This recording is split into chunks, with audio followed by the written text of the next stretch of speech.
2-3 ದಿನ ಹಿಂದೆ ನನ್ನ ಆತ್ಮೀಯ ಸ್ನೇಹಿತರು, ನಮ್ಮ ಪಕ್ಷದ ಮುಖಂಡರು ಹಾಗೂ ಒಲಿಂಪಿಕ್ಸ್ ಅಸೋಸಿಯೇಷನ್ ಅಧ್ಯಕ್ಷ ಆದಂಥ ಗೋವಿಂದರಾಜ್ ಅವರು ಫೋನ್ ಮಾಡಿದರು. ಈ ಥರ ನಮ್ಮ ನ್ಯಾಷನಲ್ ಅವಾರ್ಡ್ ಇದ್ದಾರೆ, ಅರ್ಜುನ್ ಅವಾರ್ಡ್ ತೊಗೊಂಡಿದ್ದಾರೆ, ಅರ್ಜುನ್ ಅವಾರ್ಡ್ ತೊಗೊಂಡಿದ್ದಾರೆ, ಏಷ್ಯನ್ ಅವಾರ್ಡ್ ತೊಗೊಂಡಿದ್ದಾರೆ, ನ್ಯಾಷನಲ್ ಅವಾರ್ಡ್ ತೊಗೊಂಡಿದ್ದಾರೆ. ಕ್ರಿಕೆಟ್ ಬಿಟ್ಟು ಆಲ್ ಪ್ಲೇಯರ್ಸ್, ಕಬಡ್ಡಿ ಇರಲಿ, ಸ್ವಿಮ್ಮಿಂಗ್ ಇರಲಿ, ಖೋ ಖೋ ಇರಲಿ, ಹಾಕಿ ಇರಲಿ, ಎಲ್ಲದಕ್ಕೆ ಯಾರಿಗೂ ಬಿ ಡಿ ಎದಲ್ಲಿ ನಾವು ಭಾಳ ವರ್ಷದಿಂದ ಪ್ರಯತ್ನ ಮಾಡ್ತೀವಿ. ಬಿ ಡಿ ಎಯಿಂದನೂ ಅವ್ರಿಗೆ ಮನೆ ಇಲ್ಲ, ಅವ್ರಿಗೆ ಒಂದು ಸೈಡ್ ಇಲ್ಲ, ದಯಮಾಡಿ ನಿಮ್ಮ ಹೌಸಿಂಗ್ ವತಿಯಿಂದ ಅವ್ರಿಗೆ ಅಟ್ಲೀಸ್ಟ್ ಸೈಡ್ ಆದರೂ ಮಾಡಿಕೊಡ್ಬೇಕಂತ ಅವ್ರ ಮನವಿಯನ್ನು ಮಾಡಿಕೊಟ್ರು. ಹಾಗಾಗಿ ನಾನೇ ಇಲ್ಲಿ ಬರ್ತೀನಿ ಅಂತ ಹೇಳ್ಬಿಟ್ಟು ಇವತ್ತು ಅದಕ್ಕೋಸ್ಕರ ನಾನು, ಸೆಕ್ರೆಟರಿ ಅವರು, ಕಮಿಷನರ್ ಅವರೆಲ್ಲ ಬಂದಿದ್ದೀವಿ.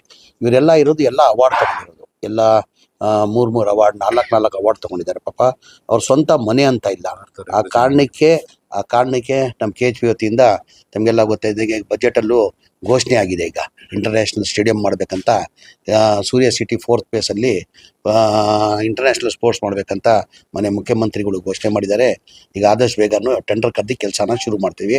ನಾವು ಅಲ್ಲೇ ಸೂರ್ಯ ಸಿಟಿದಲ್ಲೇ ಪ್ರೊಸೀಜರ್ ಪ್ರಕಾರ, ಈ KHPದಲ್ಲಿ ಹೌಸಿಂಗಲ್ಲಿ ಹೆಂಗಂದರೆ ಆ ಪ್ರೊಸೀಜರ್ ಪ್ರಕಾರ ಬೋರ್ಡಲ್ಲಿ ತರಬೇಕು, ಬೋರ್ಡಲ್ಲಿ ತೀರ್ಮಾನ ಆಗಬೇಕು, ಬೋರ್ಡಲ್ಲಿ ಅಪ್ರೂವ್ ಆಗಬೇಕು, ಆಮೇಲೆ ಅಪ್ಲಿಕೇಶನ್ ಕಾಲ್ ಫಾರ್ ಮಾಡಬೇಕು.